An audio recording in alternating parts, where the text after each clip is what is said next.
Hello, abstract algebra students. We will now look at the closure property for double addition. And we claim that the set of real numbers is closed under the operation double addition. So our claim is R is closed under double addition, remembering that double addition is the operation A star B equals 2 times the quantity A plus B.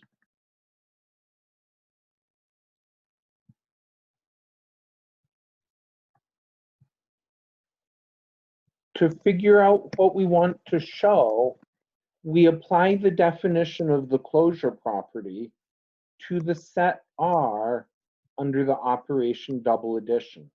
So we want to prove for every pair of elements A, B, if both A is a member of the real numbers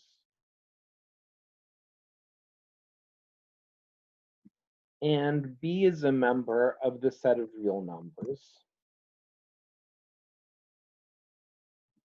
then A star B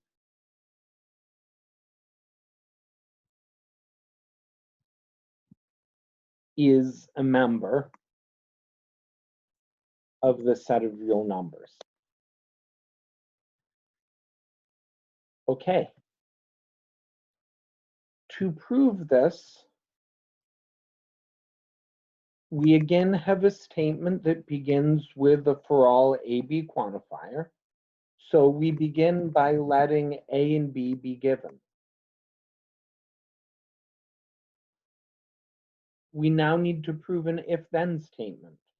So we will assume the if part, and we will try to prove the then part. Assume that both A is a member of R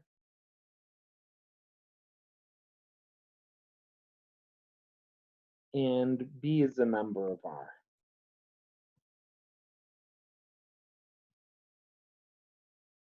Now, we will try to prove that A star B is a member of R. I don't see how to do this right away. So I'm going to take some scrap paper here, and I'm going to work backwards from where I want to show, which is often what I do if I'm stuck proving an if-then statement. So I know I want to end up showing that A star B is a real number, is a member of the set of real numbers. So I think, what is A star B? Here it is double addition. So 2 times the quantity A plus B, I want to show that as a member of the real numbers. If I can show that as a member of the real numbers, I know that A star B is a member of the real numbers. Now, let's see. It's obvious that 2 is a member of the real numbers.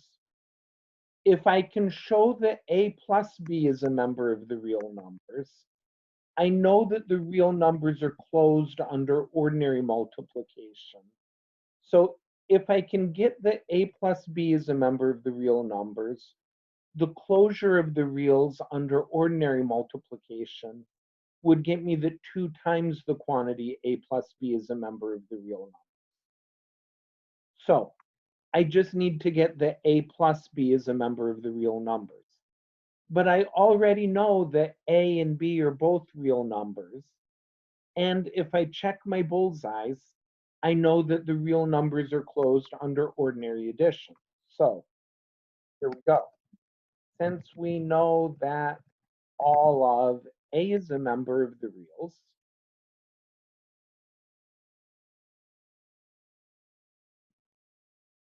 B is a member of the reals,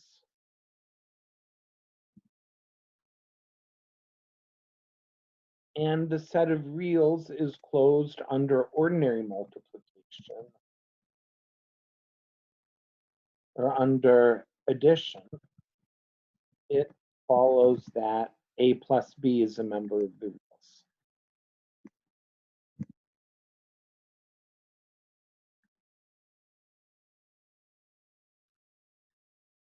Now, Since we know that all of 2 is a member of the reals,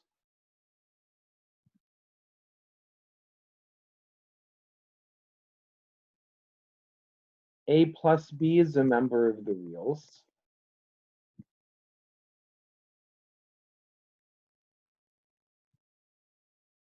and the reals are closed under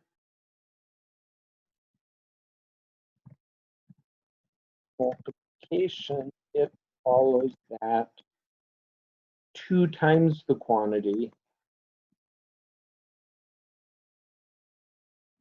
A plus B is a member of the reals.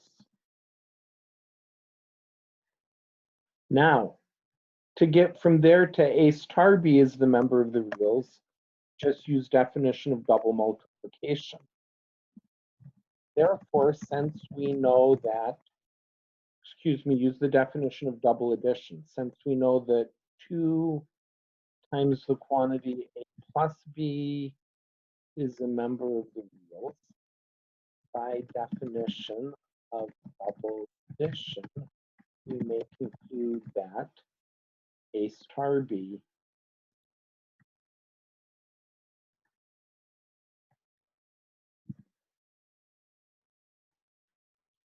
is a member of the real.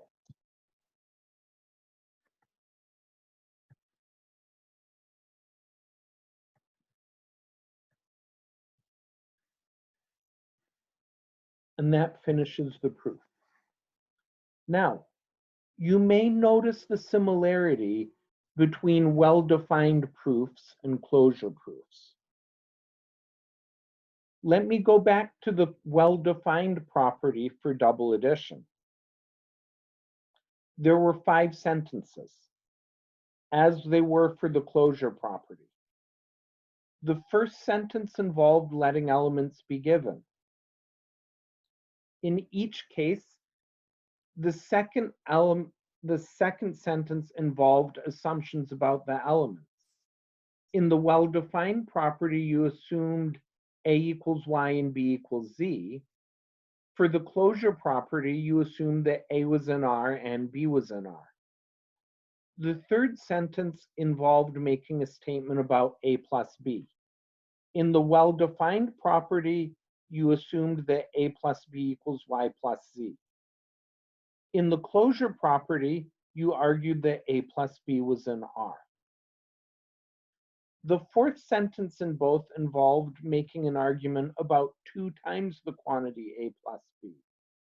In the well-defined property, you argued that 2 times the quantity A plus B equals 2 times the quantity Y plus Z. And in the closure property, you argued that 2 times the quantity A plus B belonged to the set of real numbers. Finally, the last sentence involved making a statement about A star B. In the well-defined property, you argued that A star B equals Y star Z. In the closure property, you argued that A star B is a member of R. Well-defined and closure proofs for any property have a very similar structure because they're both quantified if-then statements. The difference is in well-defined, you're trying to show that A star B is equal to something else. Whereas in closure, you're trying to show that A star B belongs to a set. Now remember, closure is a property about sets as much as it is about operations. So just because R is closed under double addition does not mean that a subset of R would be closed under double addition. R star, the non-zero reals, for example, are not closed under double addition.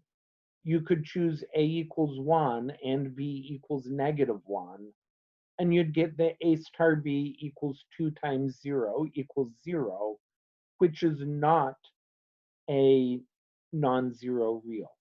So to be more precise, we should say closure property for R star under double addition. Excuse me, for R under double addition. because the closure property needn't be true for subsets. Closure is a property of a set rather than a property of an operation. More to